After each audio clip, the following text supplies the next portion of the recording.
Confidence and supply opposition. The Senate is the upper house of the Polish parliament, the lower house being the same. The history of the Polish Senate stretches back over 500 years. It was one of the first constituent bodies of a bicameral parliament in Europe and existed without hiatus until the final partition of the Polish state in 1795. The contemporary Senate is composed of 100 senators elected by a universal ballot and is headed by the Marshal of the Senate. The incumbent Marshal of the Senate is Tomasz Grodzki. Following a brief period of existence under the Second Polish Republic, the Senate was again abolished by the authorities of the Polish People's Republic.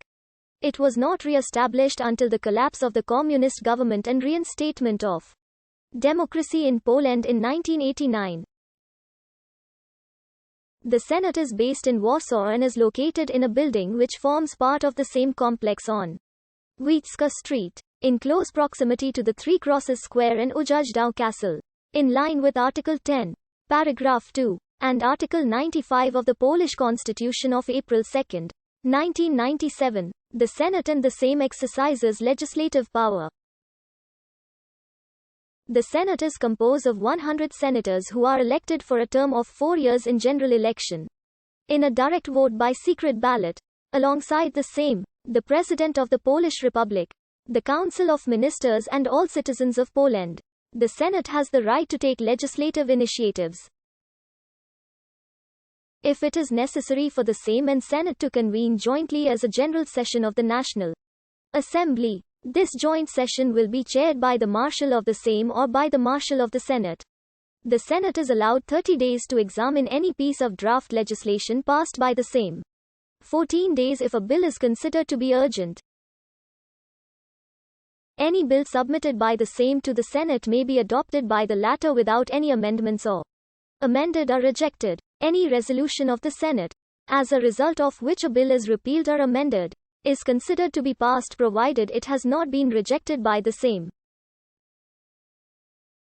However, for the state budget, the Senate has 20 days to examine it. For amending the Constitution, the Senate has 60 days for analysis. If the Constitution is amended, identical wording of the amendment must be approved by both the Sejm and the Senate. The President cannot decide to stage a nationwide referendum on matters of national importance, unless he or she has been given explicit permission to do so by the Senate. The Senate is also empowered to examine any reports submitted by the Commissioner for the Protection of Citizens' Rights and the National Broadcasting Council. Other than its significant involvement in the legislative process, the Senate is required to grant its consent in the case of appointment or removal of the President of the Supreme Chamber of Control, the President of the Institute of National Remembrance Commission for the Prosecution of Crimes against the Polish nation, the Commissioner for Protection of Citizens' Rights and the Ombudsman for Children and the General Inspector for Personal Data Protection. However, unlike the Sejm, the Senate has no role in providing for oversight of the executive.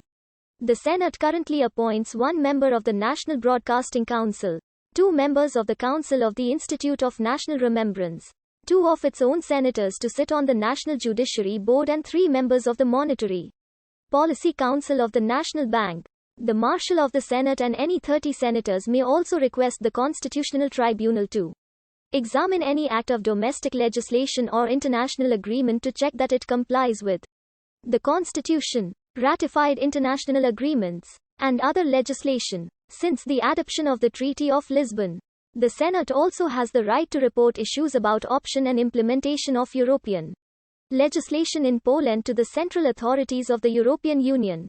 The Senate can be traced back approximately 500 years to a council of royal advisors. In the nobles' democracy, the Senate was a privy council rather than an upper chamber of the Sejm, and consisted of members of the royal cabinet and the royal court, together with burgraves, voivodes, prefects and castellans, and Catholic bishops. It was not until 1453 that the first mention was made of a 2-chamber legislative body in which the lords of the kingdom were represented in a council of lords.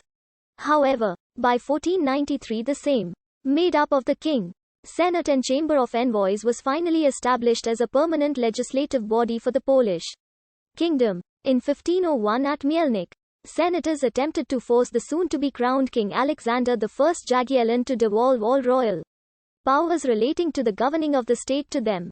However, whilst Alexander first agreed, after his coronation he refused to affirm this privilege. Later the Nihal Novi Act of 1505 affirmed the right of both the Chamber of Envoys and Senate to